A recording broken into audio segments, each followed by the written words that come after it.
Ce sont ces images qui annoncent une reprise imminente des cours dans les classes d'examen. Mais dans quelles conditions? Alors que la pandémie au Covid-19 semble imposer sa logique. Dans ce contexte, ce sont les besoins en eau qui accaparent l'attention de tous. Mettre les 15 000 litres, nous on va mettre le tuyau jusqu'à là-bas, 1000 litres, 1000 litres. C'est-à-dire, l'avantage qu'on aura, c'est que le véhicule citerne aura approvisionné une fois pour toutes. Une fois par et ça peut couvrir pour toute la période. Voilà. On va installer ça ici, à côté. Après, nous, on va mettre le tuyau, l'installation jusqu'à là-bas. Mayanga, lycée de Mafuta, école Jacques Opango, lycée Agostino Neto, un échantillon d'établissement scolaire parcouru par Anatole Kolinimakoso en compagnie de la Congolaise des eaux et de la société Rajek. Le Premier ministre avait circonscrit Brazzaville dans la zone numéro 1, donc là où la maladie sévit le plus, Brazzaville et Pointe-Noire. Il nous faut donc prendre un certain nombre de dispositions avant d'accueillir les enfants à l'école. Et les dispositions consistent à nous assurer d'abord de ce que les conditions d'hygiène peuvent être garanties, notamment en mettant à la disposition des établissements scolaires des conditions d'assainissement, donc d'approvisionnement en eau. Et c'est pour cette raison que vous nous avez vu avec les cadres de la Congolaise des eaux, les cadres de Rajek, faire le tour avec nous pour que nous puissions installer dans tous les établissements de Brazzaville des cubitonnaires, des cuves d'eau qui puissent permettre aux enfants de se laver régulièrement les mains. Le ministère de l'enseignement primaire et secondaire table sur le partenariat avec Rajek pour la fourniture d'eau chlorée dans les établissements scolaires. Il y a des localités qui sont très reculées où la fourniture de l'eau par la Congolaise des eaux est presque inexistante.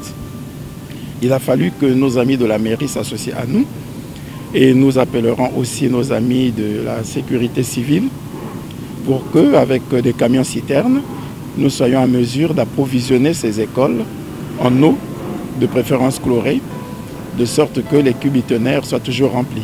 225 écoles du primaire au lycée.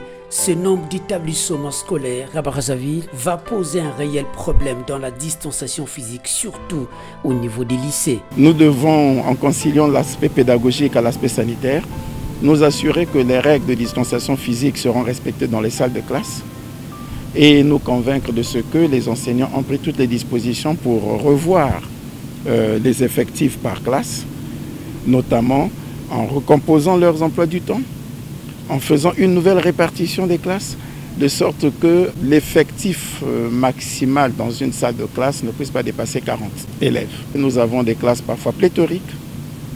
Au niveau de l'école primaire, le problème ne se pose presque pas. Nous avons au niveau du public environ 15 000 élèves qu'on peut répartir dans 477 salles de classe.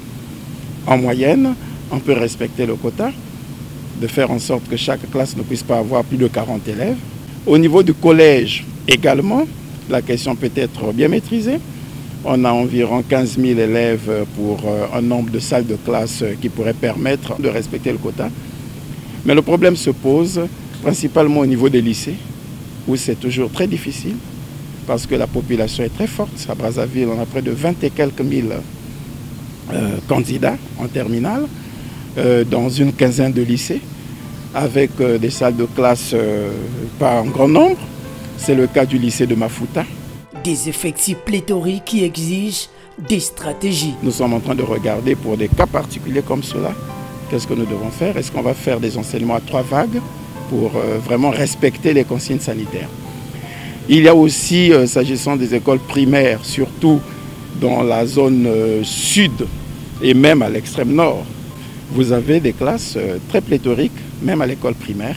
Donc il y a des cas particuliers comme ça et nous sommes en train de créer les conditions, d'apporter des solutions idoines pour que la reprise de cours soit effective. Ça ne puisse pas compromettre la santé des élèves et du personnel. Si le port de masque est obligatoire, une autre contrainte renvoie aux élèves des classes d'examen aujourd'hui en déplacement. Supposez que je sois parti de Brazzaville du fait du confinement pour me retrouver à Evo, mais je me présente à la direction départementale de l'enseignement primaire secondaire de l'alphabétisation de la Cuvette Ouest, ou encore dans le lycée le plus proche.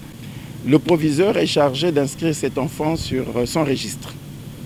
Il lui donne la possibilité de poursuivre sa scolarité et il nous communique les éléments par le biais du directeur départemental pour que la candidature de l'enfant soit régularisée. L'éclatement des classes impose l'implication de plus d'enseignants. Pourtant, Anatole Kolonemokoso peut déjà applaudir ses troupes pour l'organisation alors que les écoles sont au rythme des séances d'animation pédagogique pour les enseignants en complément d'effectifs dans les classes d'examen. Pendant toute cette semaine, ces enseignants vont organiser sous l'autorité des inspecteurs pédagogiques des séances de remise à niveau pour leur donner les réflexes nécessaires qui leur permettront de mieux expliquer le cours aux élèves des classes d'examen sans problème. Et je voudrais profiter effectivement de l'occasion que vous m'offrez pour saluer ce dévouement, ce patriotisme du personnel enseignant et du personnel administratif. Nous les avons vus se déployer dans la mise en œuvre du programme de continuité pédagogique. Nous les avons vus se sacrifier, braver tous les risques pour dispenser le cours qui est passé régulièrement à la télé et travailler de jour comme de nuit pour que les cours soient mis sous documents polycopiés sous forme de fascicules et mis à la disposition des élèves. Et aujourd'hui, à peine le Premier ministre venait d'ordonner la réouverture des établissements scolaires, qu'ils se sont mis à l'œuvre pour déjà essayer de faire tout ce travail de répartition des élèves, de refaire les emplois du temps. Je voudrais en tout cas en cette occasion solennelle, au nom du gouvernement, saluer le patriotisme, l'engagement et le dévouement de tout ce personnel administratif comme enseignants actifs sur le terrain. L'école congolaise s'apprête à vivre une situation inédite le 1er juin. Dépistage des enseignants et des élèves, désinfection des établissements scolaires, distanciation physique, un cri de devenu mondial auquel le système éducatif congolais doit se soumettre pour lutter contre la pandémie.